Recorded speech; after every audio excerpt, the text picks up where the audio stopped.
Healing yourself and others with intention. Could that be entirely possible? If you are really open to all sorts of unfamiliar concepts regarding healing, this video is for you.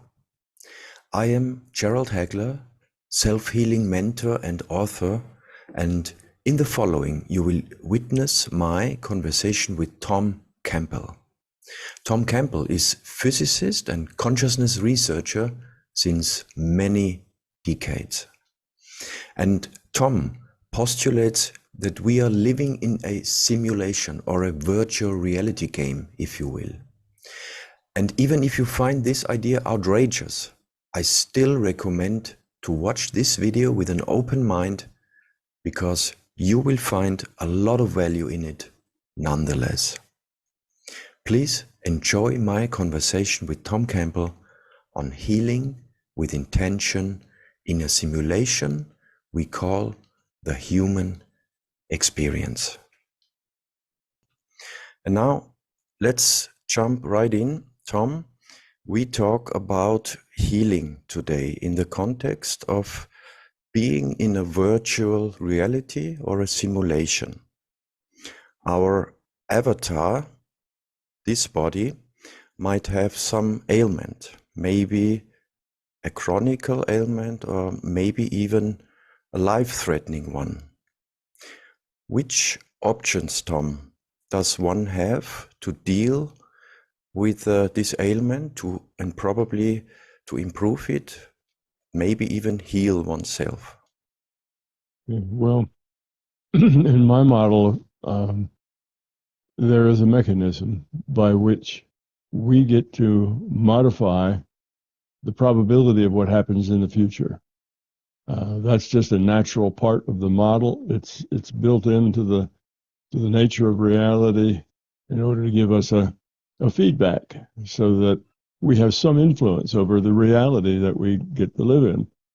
And indeed, the reality that we see out there, with all the greed and the dysfunction, that is a very fair representation of us, of we human beings who have created that reality. So that tells you about the quality of consciousness or the entropy level that we humans have attained, and it's not all that high.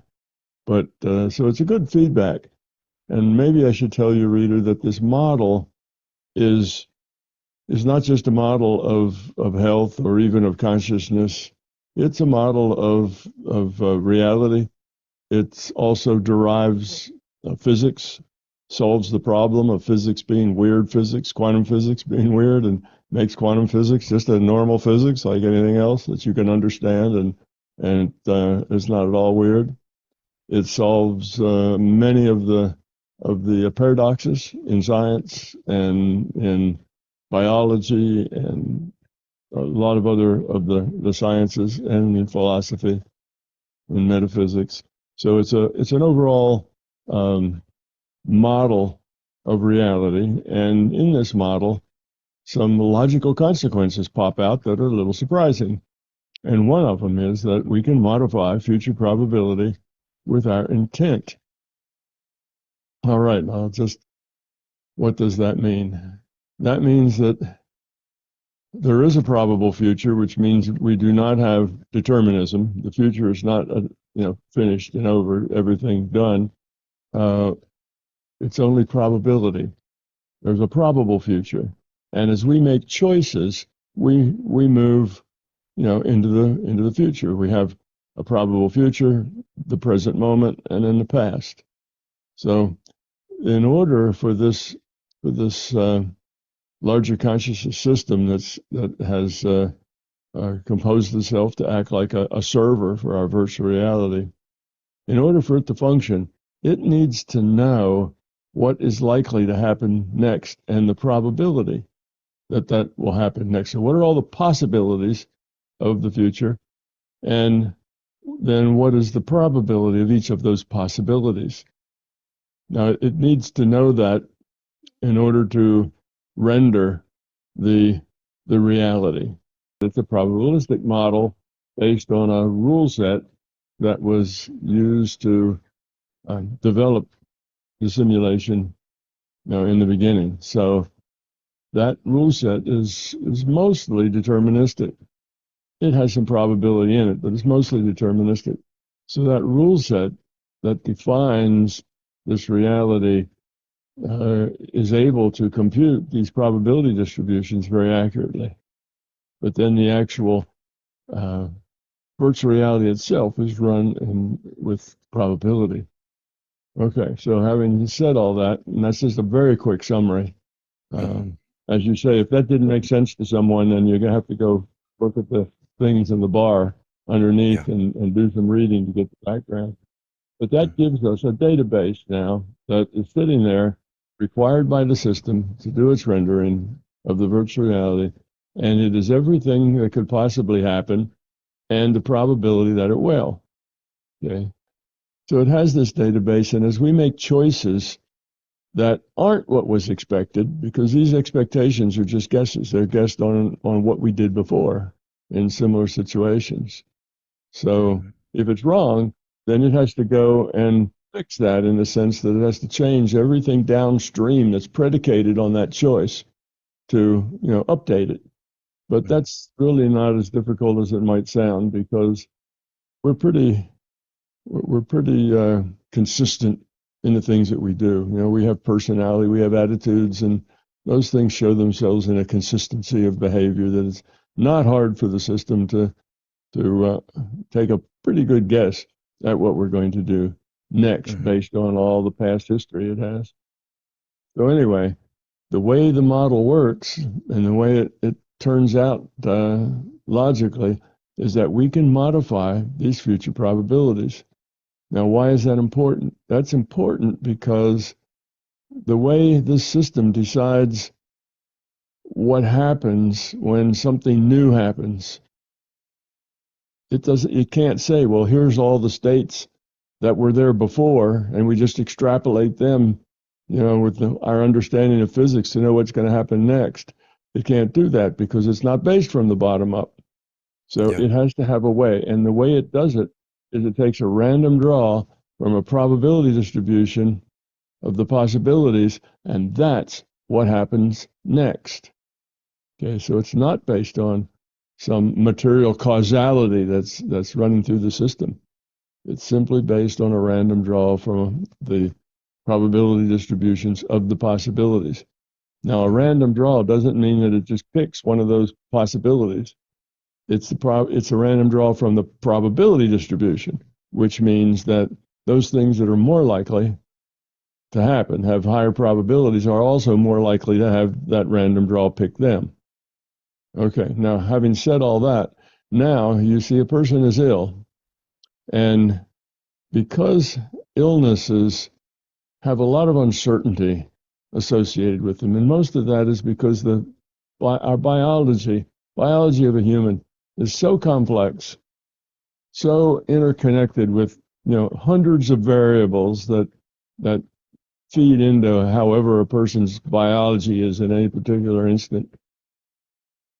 And we know very little of it. Our medicine is only scratching surfaces, and they don't know a lot of the details of what happens. There are people that have stage 4 cancer spread through their body and have 3 weeks to live, and a week goes by and they don't have cancer at all. Now, that's rare, but it happens. It happens everywhere. I'm sure it happens in Germany, but it's the fact. So, and that's true of all illness. A lot of uncertainty, and where there's a lot of uncertainty, then the probabilities are not so large. Either on the, they're not like 0.9999999, almost 1, and they're not 0.000001. They're not like that. They're more in the mid-range because there's uncertainty. If it was very certain that a certain thing would happen, then it would be the 0.99999, almost 1. You see, a probability of 1 that it would happen, and extremely unlikely, then it would be one of those. But health things are in the middle someplace, which makes them easier for us to change. So if we use our intent, our mind, to modify the probabilities that in the future, the state will be more healthy, that person will be more healthy. There's room for us to do that within the uncertainties. And if we keep doing that, indeed, we change those probabilities. So what was a 0.8 that this person will get sicker now goes down to maybe a 0.2 that this person will get sicker. And or put it the other way, what was a 0.2 that this person was going to get healthier goes up now to a 0.7 or a 0.8 that they're going to get healthier. So that is how we heal with our minds. But when you mention those probability levels, those percentages, I notice they are still very, very low, right? You mean those percentages? You say point whatever, 0.6, 0.7, that we can change something. Yeah, they're low because it's absolutely certain that we've changed it is a 1. That's a probability of 1, it's certainty. Okay. And the probability of 0 is that we can't do anything at all. So all of these are between a 0 and 1 is the way probability works out. So that's why the numbers are all very low. So 0.6 would be then quite high. It would be just the opposite. It would be over 50% that I can change things around. Yes. Yeah. So then you keep working on it. See, first you change it from, say, a 0.3 to a 0.5, and then you change it from a 0.5 to a 0.6, and then you change it from a 0.6 to a 0.7, and then from a 0.7 to a 0.9. You see, so it's not that you just do it once, but this is something you continue to do. And as you continue to do it, whatever the probability is now, well, then you can move it up a little bit. So after a bit, you can get it up to 0.9, that it's healthy, or 0.99, and that's almost certain that the person will get better. Yeah. Can I say something from my personal experience of someone who's professionally working to help people getting better? And that is, in the first place, I want to see it from a perspective of a coach. So that means I'm discussing all kinds of things that one can do to improve one's condition, but I also do what might be called as healing. And when I started out doing this work, I used methods and modalities which are out there, and to me it always was like the client or the patient is like a stream. It's like a stream flowing by, and I try to divert that stream. So I dig a little diversion, I build a little dam, and some water goes, follows along some new path. But sure enough, one can clearly see the stream, which is the person's life or personality, will overflow the dam, and it will go back into his old ways, and it will flow in his old riverbed, and it will flush away all your installments. You understand what I'm saying? So I saw that I can do very little on my own if the stream itself does not change on its own, or doesn't have his own motivation to change things. Sure, I can talk to that a little bit. One of the variables is you need to have a very good focus on what you're doing. You need to have a very firm understanding of why you're doing it. You will be more effective if you really care about Joe, and healing him. If it's something you really care about, You'll be more effective than if you're just doing it because you want to see if it works. The caring provides an intensity of the intent. The amount to which you care makes the intent more intense. Also, not only needs to be focused, but it needs to be clear. Your mind needs to not be a noisy mind. Most people's minds, if untrained, are skittering around in 5 or 6 directions all at once. All of it isn't necessarily in the intellect. We're not aware of that, but the mental activity at a lower level, besides what you're aware of, is just kind of a constant thing that is very undisciplined. In a typical way, you'll learn the discipline to produce mental discipline is through meditation. Meditation just is you keep practicing until you can discipline your mind.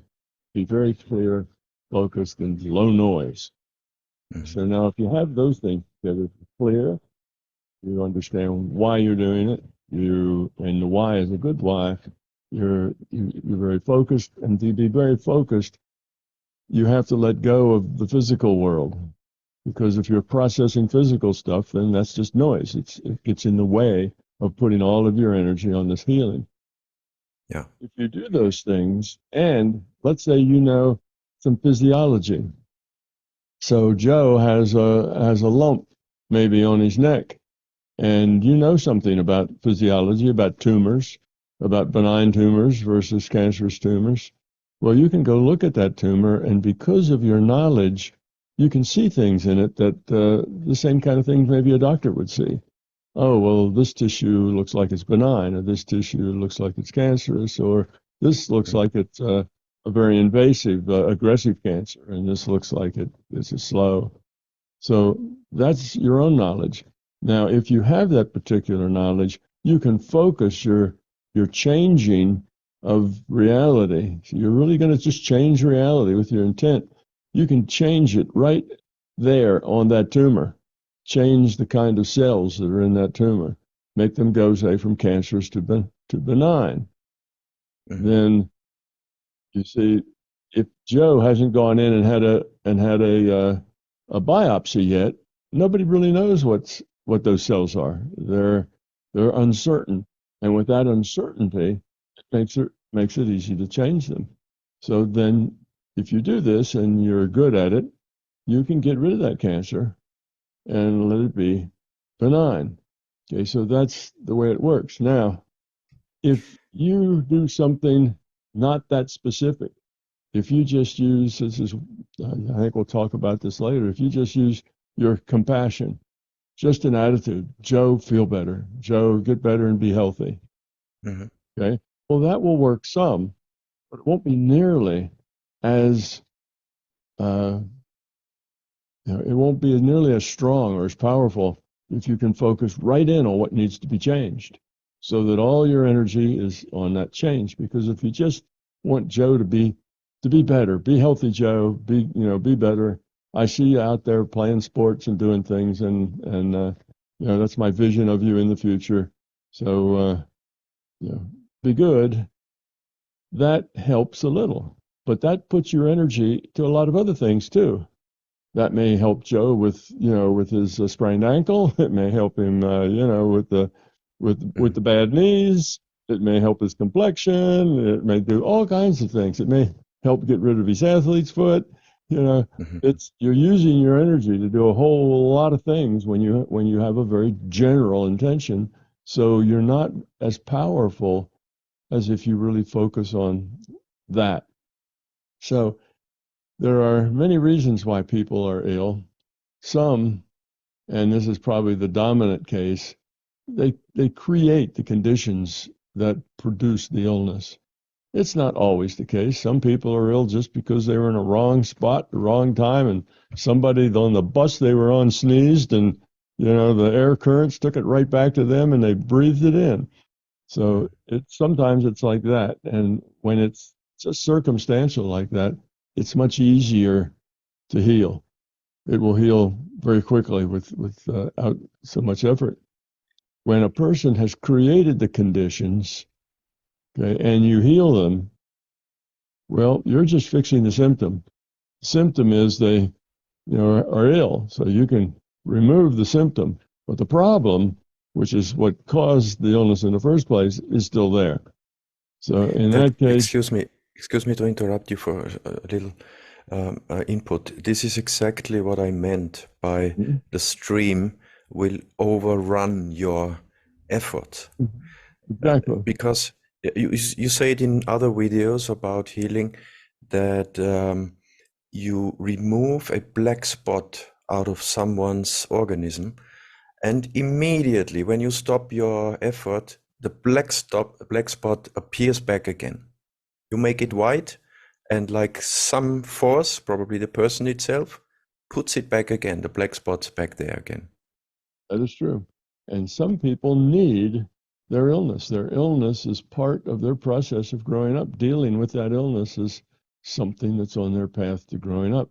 And that may be true even if that illness kills them. It's still part of their path toward growing up. Because that's the result of, let's say, a life full of negativity, grumbling and complaining and fussing and blaming. And if your life is very negative, you'll create all kinds of dysfunctions in your physical system. And eventually they'll probably kill you. And most of the chronic illnesses are those sorts of things. The chronic illnesses that nobody can really seem to fix them. You go to doctors, but nobody really gets rid of it, and you just carry it around for year after year.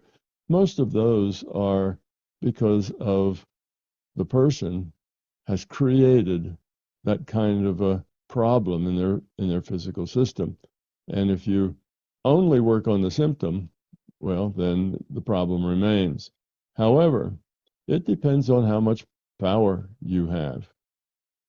Typically, the patient, the person with the illness, has more power over their own body than an outsider would, typically. That's why you make it white, they turn around and make it black again. You make it healthy, they make it sick again. And you could do that for a long time until they wore you out, because they have more power to make it black again than you have power to make it white and stay that way. But if you are a very powerful healer, that's not the case. You can turn that black thing white. Here I'm using black as a symbol for what's unhealthy and white as a symbol for what is healthy. So if you force it, you can make them stay healthy, get healthy and stay healthy. But you would have to be a more powerful healer, and you'd have to spend more time with it. You'd have to every week, every couple of days, maybe a couple of times a day, you'd have to be working on it kind of continuously with it. Well, that's a pretty heavy burden for somebody to spend the rest of their life keeping somebody, well. But typically that doesn't happen. The individual tends to get their way. But there are times that, I have healed people, even though I well knew that it was their own creation. But I forced the healing on them. And what happens is that this one was within 3 or 4 months, they got some other ailment. Some totally different thing happened. And now they're right back in the same boat where they were. They're gonna die in a couple of months. And some rare disease that almost nobody ever gets. So it's this by the way happens a lot. This happens a lot, that many healers make that obvious observation. They fix someone, and eventually, all of a sudden, few weeks later, a couple of months later, there's sickness disappeared, and oh well, there it is back again, or there's some other thing comes and finishes that person eventually. That's right. It's very typical. Yeah. Indeed. Tom, I want to talk to you about, at this point, I want to bring in some disease. It's called dissociative identity disorder. Have you heard of this? I think I have, but tell me what it is. It is a pretty rare psychological problem where people who are typically traumatized in their early childhood years, like 5 or 6 years old, and they are so heavily traumatized that they cannot develop, in the usual way at least, a personality. So what they do is they develop several personalities.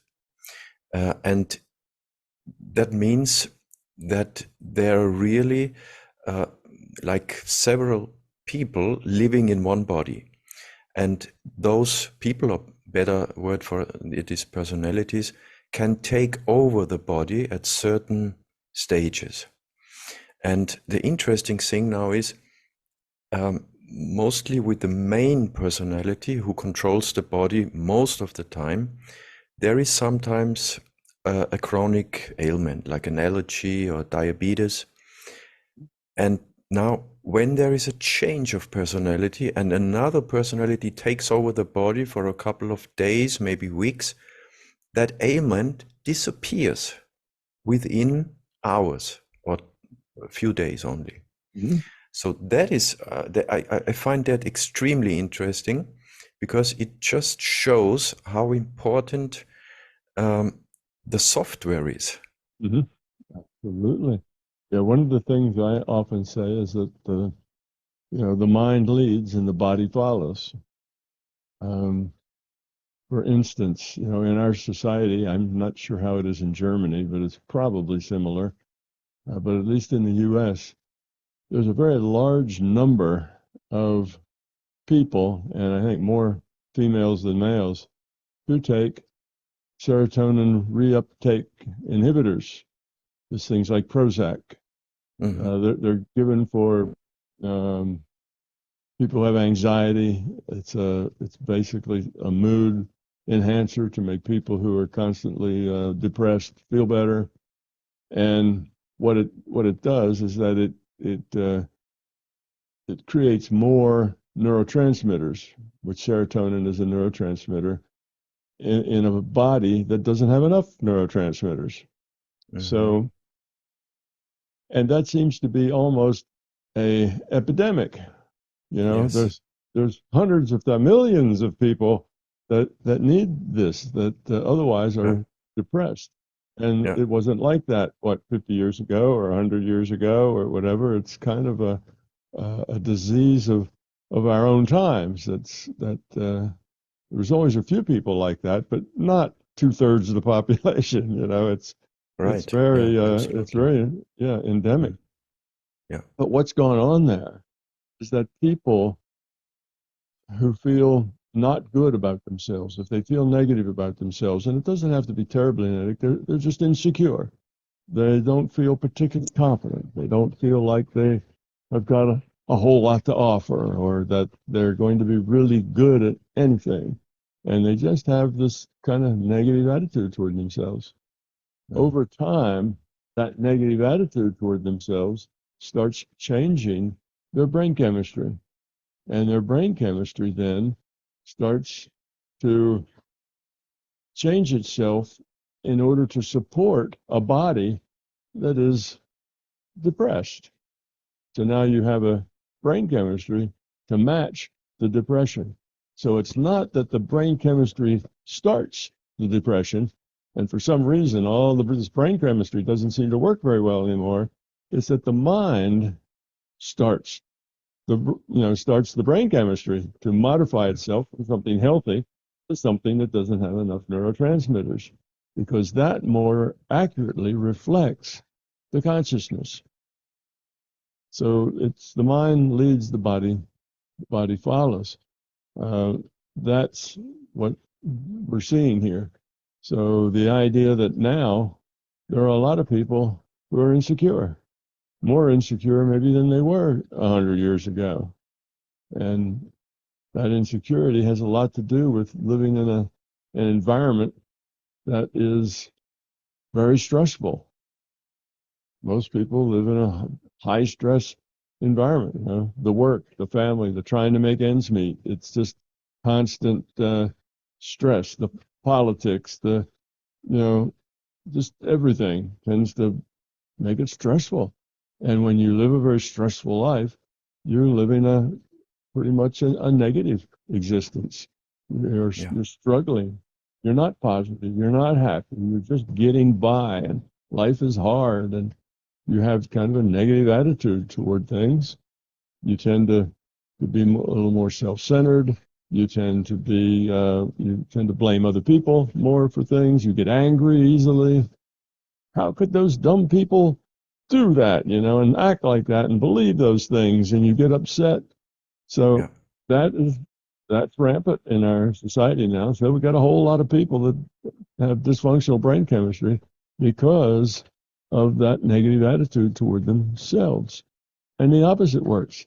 When you find people who are very happy, very up, very positive, they smile a lot, and they're satisfied, you'll find those people hardly ever get sick. They almost never catch a cold. Everybody in their family catches a cold, but they don't get it. That's because that attitude puts positive twist on the probabilities. It makes all the probabilities of being healthy and so on get better. So that makes a healthy system. So yes, the mind leads, the body follows.